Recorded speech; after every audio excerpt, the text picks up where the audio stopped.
Is your Microsoft Store crashing, stuck on a loading screen, or refusing to open at all?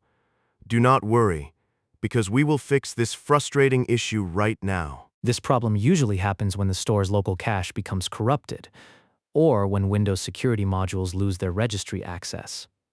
Let us jump straight into the first solution. First, press the Windows key and R. Type WSRESET, point, EXE, and press Enter.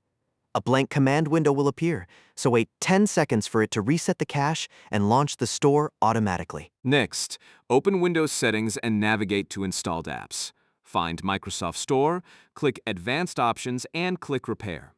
If that does not work, click the Reset button below it. If it still fails, right-click the Start menu and open PowerShell as administrator.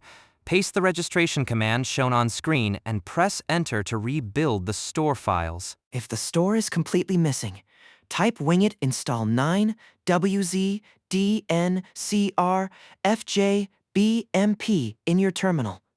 You can also launch the Xbox app, which will auto-detect and reinstall the missing store. What caused this? Incorrect date and time settings will block secure connections.